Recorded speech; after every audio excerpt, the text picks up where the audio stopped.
বিষ্ণু ইসলাম ওনার ইহুদি প্রতিবেশীর বাসায় যেতেন।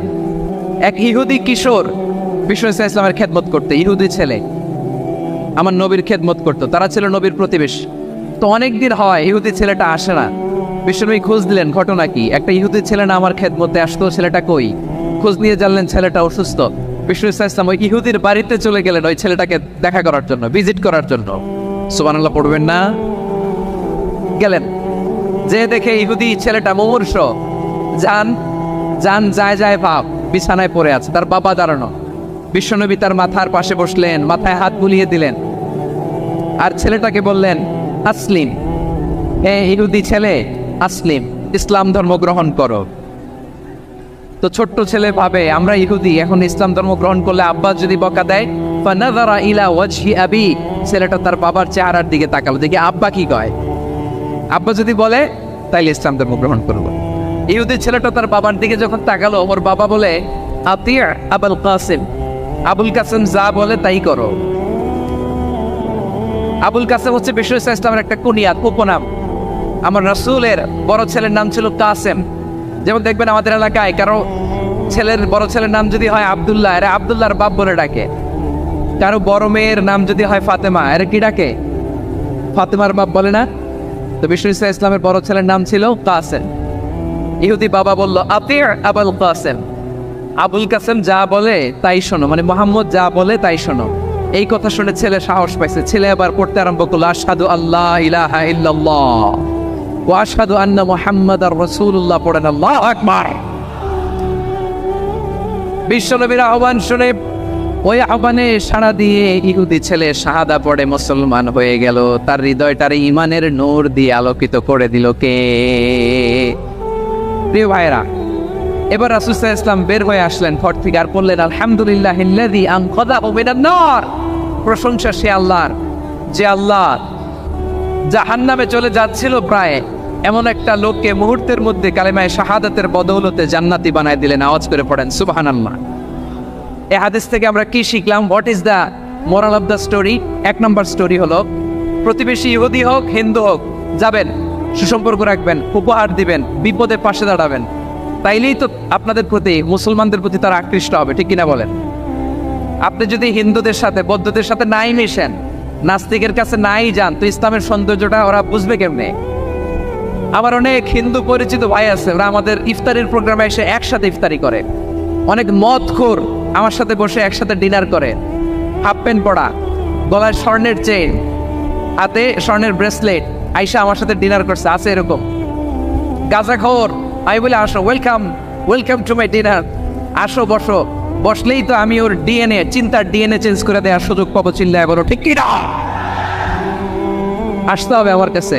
Our door is open, the door of Islam is open 24/7। সব সময় আমাদের ইসলামের দরজা আমার অমুসলিম ভাইদের জন্য খোলা আছে, না নাই? এই হাদিস থেকে দুইটা শিক্ষা। এক নম্বর শিক্ষা, প্রতিবেশী মুসলিম হোক অমুসলিম হোক, যান, অসুস্থ হলে একটু আপেল নিয়ে যান, আঙ্গুর নিয়ে যান, কমলা নিয়ে যান, তাদের সাথে ভালো আচরণ করেন। ইসলামের বিউটি দেখে, সৌন্দর্য দেখে অবাক হবে, নসিব ভালো হলে কোনোদিন কালিমা পড়ে মুসলমান হয়ে যাবে, ঠিক কিনা বলেন? তাহলে অমুসলিমের সাথে ভালো সম্পর্ক। বিশ্বনবী ইহুদির বাড়িতে গেলেন, ইহুদির বাড়ি, আর আমার মুসলমান ভাই আমার কাফের বলে, এরকম আছে না নাই? মুসলিমরা দেখতে পারে না, সহ্য করতে পারে। বিশ্বনবী সাল্লাল্লাহু আলাইহি ওয়াসাল্লাম ইহুদির বাড়িতে গেলেন, এটা একটা শিক্ষা। আরেকটা শিক্ষা হলো, ভাইয়েরা ধাক্কা মারে এসে সামনে এসে কি লাভ? প্রোগ্রাম তো শেষ হচ্ছে, এখনই শেষ হচ্ছে। তো এই যে আমাদের বকশি ভাই ওয়াদা নিল, হাত তোলালো, মিম বলে এত কথা বললো, তো আমি জেলায় জেলায় দিয়ে খালি হাত নাড়াই তোমাদের জন্য নাকি? হ্যাঁ, হাত নাড়াই শুধু।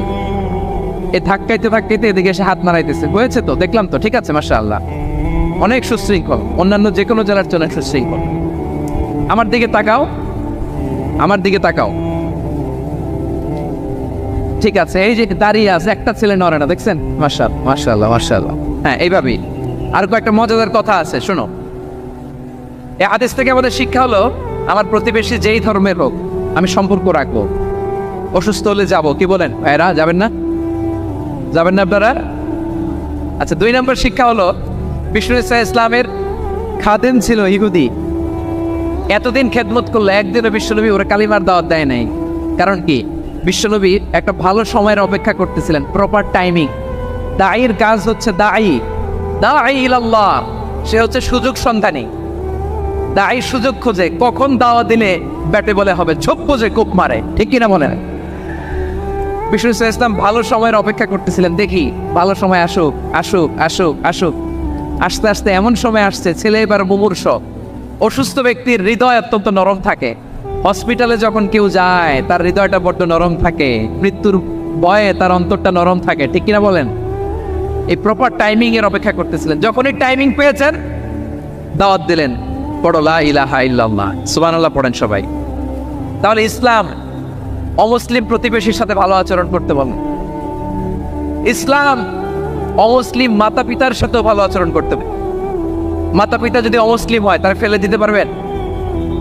পারবেন? আমার লালমনিরহাটের ভাইরা, অনেক হিন্দু ছেলে আমাদের হাতে শাহাদা পড়ে মুসলিম হয়, কিন্তু ওর মা মুসলমান হয় নাই, বাবাও হয় নাই। এরকম আছে না নাই? তো ও হয়েছে মুসলিম, মা বাপ হিন্দু, এখন মা বাপ কি বাদ? হ্যাঁ, মা বাপ বাদ দেয়া যাবে?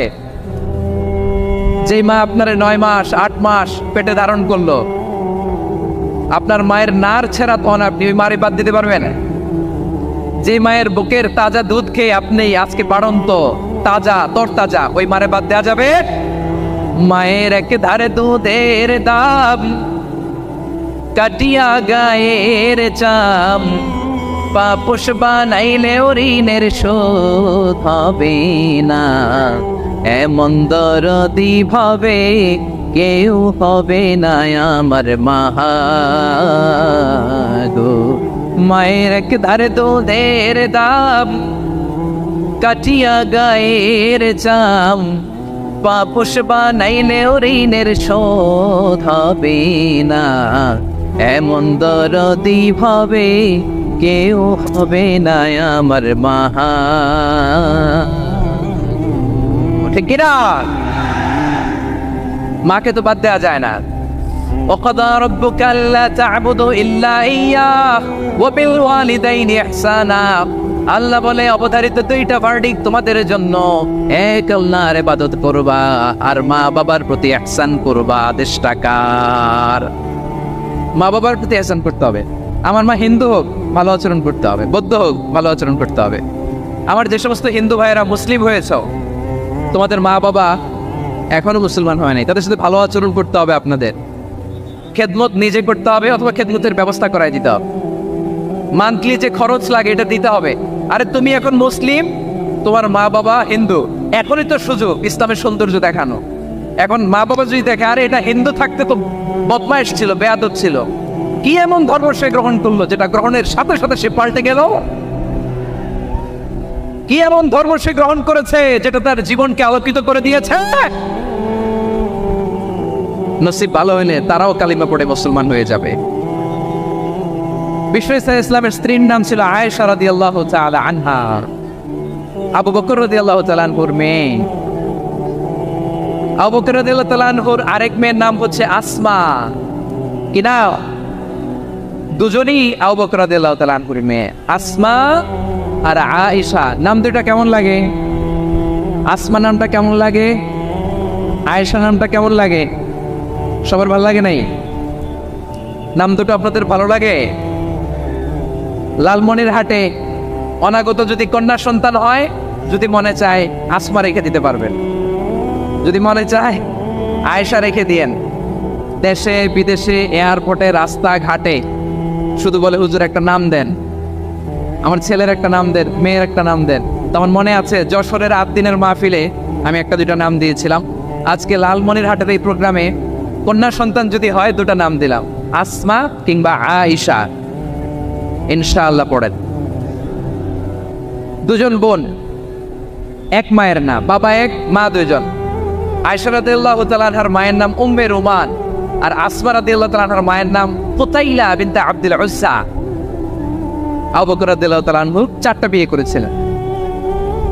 তো একই ঘটনা ঘটেছে এই ফ্যামিলিতে। আসমা ইসলাম ধর্ম গ্রহণ করে মুসলিমা, কিন্তু তার মা কুতাইলা মুশরিকা। আই রিপিট, বোঝার জন্য আমি আবারও বলি, আসমা রাদিয়াল্লাহু তাআলা আনহা মুসলিমা, আর আসমার মা কোতাইলা, আওয়াজ করে বুঝে থাকলে বলেন, আসমার মা মুশরিকা। তার মানে মেয়ে মুসলিম, মা মুসলিম, বেজাল আছে না নাই? কিন্তু কোতাইলা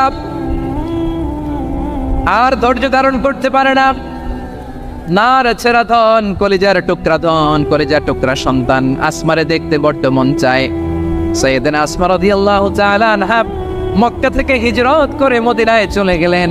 হুদাইবিয়ার পর যখন মক্কা মদিনার ট্রাফিক স্বাভাবিক হলো, মক্কার লোক মদিনায় যায়, মদিনার লোক মক্কায় আসে।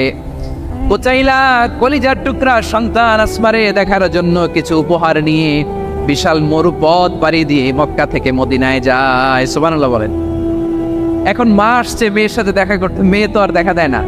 মেয়ে ভাবছে আমার মা তো মুশরিকা, অপবিত্রা, তার সাথে কি দেখা দেয়া যাবে? বিশ্বনবীর দরবারে চলে গেলেন। সুবহানাল্লাহ বলেন। কি সৌভাগ্যবান ছিল তারা, মাসলা জানার দরকার হলেই নবীর দরবারে চলে যেত। ঘরে বউয়ের সাথে ঝগড়া হলে নবীর দরবারে চলে যেত। অনেক সাহাবী বলে আমার পেটে ক্ষুধা লাগলেও আমি নবীর কাছে চলে যেতাম, কারণ নবীর চেহারার দিকে তাকালেই আমার পেটের ক্ষুধা মিটে যেত। সাইয়েদনা আসমা রাদিয়াল্লাহু তাআলা আনহা বিশ্বনবীর কাছে চলে গেলেন, যে বললেন ইয়া রাসূলুল্লাহ, হে ইয়া হাবিবাল্লাহ, ইন্না উম্মি কাদিমাতুন ইলাইয়া ওয়া হিয়া রাগিবা। আমার মা মক্কা থেকে অনেক দূর মরুর পথ পাড়ি দিয়ে উপহার সামগ্রী নিয়ে মদিনায় আমার সাথে দেখা করতে এসেছে গো নবী। আমার জানতে বড্ড ইচ্ছে হয় আমি আমার মুশরিকা মাখা করতে পারবো কিনা। আফা আসিলুহা, আগে যেমনি আমি আমার মায়ের সাথে ভালো আচরণ করতাম, যেমনি আমি আমার মায়ের সাথে সদাচরণ করতাম গো নবী, এখন আমি মুসলিমা, মা মুশরিকা, এখনো কি আগের মতো সদাচরণ করতে পারবো নাকি? বিশ্বনবী বললেন নাম সিলিহা, এরে আসমা, অবশ্যই অবশ্যই, আগে ঠিক যেমন তুমি তোমার মায়ের সাথে ভালো আচরণ করতে, এখনো তেমনি আগের মতো ভালো আচরণ করবা। আওয়াজ করে পড়েন সুবহানাল্লাহ। কি ইসলাম আমরা পেয়েছি! কত ব্রড মাইন্ডেড আমাদের ইসলাম, কত ওপেন মাইন্ডেড ইসলাম, কত ওপেন আপ করতে পারে, চিন্তা করতে পারেন। বিশ্বনবী বললেন হ্যাঁ অবশ্যই, নাম সুলিহা, আগে যেমনি ভালো আচরণ করছো আসমা, এখন ওইরকমই করো, পারলে আরো বাড়াই করো। সুবহানাল্লাহ বলেন। তাহলে আমার যে হিন্দু ভাইয়েরা, হিন্দু বোনেরা, ইমানের বদৌলতে দৌলতে আপনি ধন্য হয়েছেন, আপনার আম্মা আব্বা এখনো মুসলমান হয় নাই, তাদের জন্য দোয়া করেন, তাদের জন্য দোয়া করেন, আল্লাহ যেন তাদেরকেও ইমানের দৌলত দান করে। আমরা সবাই পড়ি আমিন, আরো জোরে পড়েন আমিন। এখন বলেন, ইসলাম কি ন্যারো মাইন্ডেড রিলিজিয়ান না ব্রড মাইন্ডেড? লালমনিরহাটের যুবক ভাইরা আওয়াজ করো, ইসলাম কি ন্যারো মাইন্ডেড না ব্রড মাইন্ডেড? কতটা ব্রড মাইন্ডেড দেখেন। বিশ্বনবী সাল্লাল্লাহু আলাইহি সাল্লাম অমুসলিমরা যদি নবীকে উপহার দিত, ওই উপহারও বিশ্বনবী গ্রহণ করতেন। সুবহানাল্লাহ পড়েন। আপনার অমুসলিম বন্ধু যদি উপহার দেয়, সেটাও আপনি নিতে পারবেন, যেটা নেওয়া জায়েজ। কিন্তু আপনার বন্ধু যদি আপনার মদের বোতল দেয়, নিতে পারবেন? হ্যাঁ, মদের বোতল দিলে পারবেন। আপনার বন্ধু যদি আপনার পর্ক দেয়, পর্ক, শুকরের গোশত মিশ্রিত কোনো খাবার, ওটা নিতে পারবেন না। হালাল যে কোনো জিনিস নিতে পারবেন। বিশ্বনবী সাল্লাল্লাহু আলাইহি ওয়াসাল্লাম অমুসলিমদের দেয়া হাদিয়া গ্রহণ করতেন। কেমন নবী ছিলেন? আমার নবীরে চিনে নেন, আমার নবীর অ্যাটিটিউড জেনে নেন। বিশ্বনবী সাল্লাল্লাহু আলাইহি ওয়াসাল্লাম যখন কোনো জনপদে যেতেন, 3টা অপশন নিয়ে যেতেন। প্রিয় ভাইয়েরা আওয়াজ করে বলতে হবে, কোনো জনপদে গেলে আমার নবীর অপশন থাকতো কয়টা? আমার মতো 3 আঙ্গুল উঁচু করে দেখান আর বলুন, আমার নবী কোনো জনপদে গেলে কয়টা অপশন নিয়ে যেতেন? 1 নম্বর অপশন আসলিম তাসলাম। নতুন এলাকায় গেলে বলতেন আসলিম তাসলাম, ইসলাম ধর্ম গ্রহণ করো, শান্তিতে থাকবা, আমার ভাই হয়ে যাবো, আমরা ভাই ভাই, ইসলাম মানো, আমরা ভাই ভাই। অপশন নাম্বার কত? 1। যদি বলে না ইসলাম মানবো না, ওকে, অপশন নাম্বার 2, মুসলিম হওয়ার দরকার নাই, লা ইকরাহা ফিদ্দিন, ইসলামে কোনো বাড়াবাড়ি নাই। খ্রিস্টান আছো থাকো, বৌদ্ধ আছো থাকো, ইহুদি থাকতে চাও থাকো, কিন্তু আমরা যেহেতু রিজিওনাল সুপার পাওয়ার, আমাদের আন্ডারে থাকো, ট্যাক্স দিয়া থাকো, এটার বলে জিজিয়া। আলেম যারা আছেন বুঝবেন, এটার আরবিতে কি বলে? জিজিয়া। You pay us the tax, we will give you the security. তোমরা ট্যাক্স দিবা, আমরা সিকিউরিটি দিব, আমাদের আওতায় থাকবা, কেউ তোমাদেরকে আক্রমণ করতে পারবে না, আমরা নিরাপত্তা দিব। সুবহানাল্লাহ বলেন। এটা অপশন নাম্বার কত? আচ্ছা, বুঝে থাকলে বলেন 1 নাম্বার অপশন কি ছিল? ইসলাম। ইসলাম মানো শান্তিতে থাকবা, ভাই ভাই, আমরা ভাই ভাই। অপশন নাম্বার 2, ট্যাক্স দাও, আমরা নিরাপত্তা দিব, মুসলিম হওয়া লাগবে না। এখন 1 নাম্বারও মানে না, 2 নাম্বারও মানে না, মুসলিম হবো না, ভালো খ্রিস্টান থাকো, ট্যাক্স দাও, আমরা সিকিউরিটি দিব না, এইটাও মানে না। বিষ্ণু বলেন তাহলে তলোয়ার আমাদের আর তোমাদের মাঝে ফয়সালা করবে, মুসলিমও হওয়া না, ট্যাক্স দিবা, নিরাপত্তা দিব, আমরা সুপার পাওয়ার, আমাদের আন্ডারে থাকবে, এইটাও না। তাহলে তোমাদেরকে তো আমরা বিশ্বাস করতে পারি না, কখন না কখন বিশ্বাসঘাতকতা করো, কার সাথে মিলে হাত মিলাও, তলোয়ার আমাদের মাঝে ফয়সালা করবে। তখন তিনি জেহাদের সশস্ত্র সংগ্রামের ঘোষণা দিতেন। সুবহানাল্লাহ পড়েন। দেখেন, পশ্চিমারা জেহাদকে এইভাবে চিত্রায়িত করে না। ওরা জেহাদ বলতে বোঝায় তলোয়ার, হাত কাটো, গলা কাটো না। জেহাদ সশস্ত্র সংগ্রাম 3 নম্বরে। অধিকাংশ ক্ষেত্রেই বিশ্বনবীর সুন্দর আচরণ দেখে, আরে আমার নবীর যে নুরানি চেহারা, অনেকে তো কেবল সির্ফ চেহারাটা দেখেই কালিমা পড়ে মুসলমান হয়ে গিয়েছে। যারা মুসলিম হয় নাই তারা তাদের ইসলামেই বলবৎ ছিল, ট্যাক্স দিয়ে ইসলামের আন্ডারে ছিল। যারা এটাও মানে নাই ওইটাও মানে নাই, তাদের বিরুদ্ধে জেহাদ। বিষ্ণু ইসলাম 7ম হিজরিতে যখন খায়বার বিজয়ের পরে ইসলাম রিজিওনাল সুপার পাওয়ার হিসেবে আত্মপ্রকাশ করলো, বিশ্বনবী চিঠি লিখলেন অন্যান্য সুপার পাওয়ারের কাছে, রাষ্ট্রীয় চিঠি লেখে এক রাষ্ট্রপ্রধান আরেক রাষ্ট্রপ্রধানের কাছে, ঠিক কিনা বলেন? জানেন না আপনারা? এই যে 24-এর ছাত্র নাগরিক অভ্যুত্থানে, এই অভ্যুত্থান যখন শুরু হয়, আমি তখন সাউথ আফ্রিকাতে একটা স্ট্যাটাস দিয়েছিলাম, গোটা নয় গোটা দেশ সংস্কার করা লাগবে। শুধু বাংলাদেশ নয়, সারা বিশ্বের বাংলা ভাষাভাষী লোকেরা এই আন্দোলনের সাথে সমর্থন তারা করেছে, এটাকে সাপোর্ট করেছে, তারা সমর্থন দিয়েছে। আমাদের ইউনাইটেড আরব আমিরাতের বাংলাদেশি ভাইয়েরা তারা সেখানে রাস্তায় নেমে এসেছিল, জানেন?